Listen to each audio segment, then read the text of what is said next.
اور ان کے پک کر ان کی کٹائی کے مرحلے تک جو مراحل طے ہوتے ہیں ان سب کے پیچھے اللہ کا دخل ہے۔ یہ سب اللہ کے، اس سب چیز کے پیچھے اللہ کی قدر و قبضہ قدرت ہے، اللہ کی ذات کا دخل ہے۔ یہ سورج خود سے کچھ نہیں کر سکتا، یہ روشنی خود سے کچھ نہیں کر سکتی، یہ فصلیں خود سے پک نہیں سکتی، یہ چاند خود سے اپنے محور کے پر چل نہیں سکتا، روشنی دے نہیں سکتا، پھلوں میں مٹھاس پیدا نہیں کر سکتا۔ یہ سب کچھ کے پیچھے اللہ رب العزت کے قبضہ قدرت ہے، خود ان کا کسی چیز میں بھی کوئی دخل نہیں ہے۔ تو ان چیزوں کو دیکھتے ہوئے حضرت ابراہیم خلیل اللہ علیہ السلام کی قوم گمراہی میں مبتلا ہو گئی کہ سورج، آج بھی سائنسدان یہ کہتے ہیں کہ سورج کی روشنی سے فصلیں پکتی ہیں، چاند کی روشنی سے پھلوں میں رنگت اور مٹھاس پیدا ہوتی ہے، یہ سائنسدان کہتے ہیں، سائنس ہمیں بتلاتی ہے۔ لیکن اس سب کے پیچھے اللہ کے دخل ہے۔ مٹھاس ہوگی اللہ کے حکم سے، رنگت میں تبدیلی ہوگی اللہ کے حکم سے، پیداوار میں بڑھوتری ہوگی اللہ کے حکم سے۔ تو لیکن ان چیزوں میں، تغیرات میں، رد و بدل میں، تبدیلیوں میں، مٹھاس میں، کڑواہٹ میں اور روشنی میں، اس کے اثر میں، یہ جو بھی چیز دکھائی دے رہی ہے ہمیں اپنی آنکھوں سے، جب اس آنکھوں سے حضرت ابراہیم علیہ السلام کی قوم نے ان چیزوں کو دیکھا تو وہ کہنے لگے یہ ہمارے خدا ہے، یہ سورج ہمارا خدا ہے، یہ ستارہ ہمارا خدا ہے، یہ سیارے ہمارے خدا ہے، یہ چاند ہمارے خدا ہے۔ تو حضرت ابراہیم علیہ السلام نے چاند کو دیکھا کہ یہ اس کے سامنے جھک رہے، اس کی پوجا پاٹ کر رہے، تو حضرت ابراہیم علیہ السلام نے فوراً نہیں کہہ دیا کہ تم اس کے سامنے نہ جھکو، اس کو خدا نہ مانو۔ چاند کے سامنے جھکتے ہوئے دیکھا، فوراً نہیں کہہ دیا کہ اس کے تم جو ہے اس کو خدا نہ مانو، اس کے سامنے سجدے نہ کرو۔ ستاروں کے سامنے جھکتے ہوئے دیکھا تو حضرت ابراہیم علیہ السلام نے فوراً تردید نہیں کر دی کہ اس کے سامنے تم نہ جھکو، ان کو اپنا خدا نہ بناؤ، بلکہ آہستہ آہستہ سمجھایا، اور سمجھانے کا انداز بڑا نرالا تھا، اور اس انداز کو جو نفسیات کو سامنے دیکھتے ہوئے لوگوں کی جب انہیں سمجھایا جائے تو وہ زیادہ اثر لیتے ہیں۔ ایک چیز ہے، ایک شخص اپنے عقیدے میں پختہ ہے، آپ فوراً اس کے عقیدے کی تردید کرو گے، وہ آپ کا دشمن بن جائے گا اور ضد پر اڑ جائے گا۔ اور ایک چیز یہ ہے کہ اس کے عقیدے کے مطابق آپ کچھ دن تک چلو اور پھر اس کے بعد اسے اس کے نقصانات بتلاؤ، پھر اس عقیدے سے پیچھے پلٹ آؤ، اسے سمجھانے کے لیے اس کے ساتھ چلے، تو اس طرح اس کا واپس پلٹنا، گمراہی سے نکلنا آسان ہو جاتا ہے۔ تو حضرت ابراہیم علیہ السلام نے جب دیکھا سورج کو، تو حضرت ابراہیم علیہ السلام نے ایک ایک چیز کو دیکھا، جس کے چیز کے وہ شرک میں قوم مبتلا تھی، ان چیزوں کو دیکھا اور قوم کے ساتھ چلے۔ یہ نہیں کہ حضرت ابراہیم علیہ السلام نے ان کو خدا بنا لیا، بلکہ قوم کا جو جواب تھا اس جواب میں قوم کو سمجھایا۔ قوم کہہ رہی کہ یہ ستارے ہمارے خدا ہیں۔ حضرت ابراہیم علیہ السلام نے ان کو دیکھا، فلما جن علیہ اللیل رآ کوکبا، کہ سچ رات کو وہ نمودار ہیں لیکن دن کے وقت وہ چھپ جاتے ہیں۔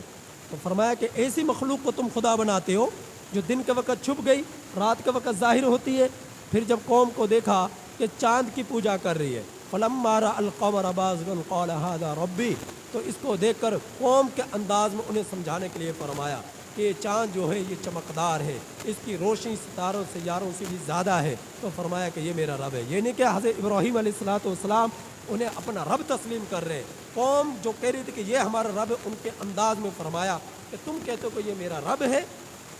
رب جو ہوتا ہے وہ غروب نہیں ہوتا، وہ چھپتا نہیں ہے۔ پھر جس وقت دیکھا سورج کو تو فرمایا ہاذا ربی ہاذا اکبر، یہ میرا رب ہے، یہ سب سے بڑا ہے۔ تو قوم یہی سمجھا کرتی تھی یہ سورج سب سے بڑا ہے تو یہ ہمارا رب ہے۔ تو حضرت ابراہیم علیہ السلام ان کے ساتھ چلے، ان کو سمجھانے کے ارادے سے، پھر اس کے نقصانات بتلائے اور پھر قوم کو توحید کی طرف لے کر آئے۔ اگر بیک وقت فوراً انہیں سمجھاتے تو فوراً دشمن بن جاتی۔ تو حضرت ابراہیم علیہ السلام نے آہستہ آہستہ انہیں سمجھایا تاکہ شرک جو سورج کے ساتھ وہ اللہ رب العزت کی ذات کو شریک ٹھہرا رہے اس سے یہ دور ہو جائے، چاند کے ساتھ جو اللہ کی ذات کو شریک ٹھہرا رہے اس سے یہ دور ہو جائے، ستاروں کے ساتھ جو اللہ کی ذات کے ساتھ شریک ٹھہرا رہے اس سے یہ دور ہو جائے۔ اور پھر فرمایا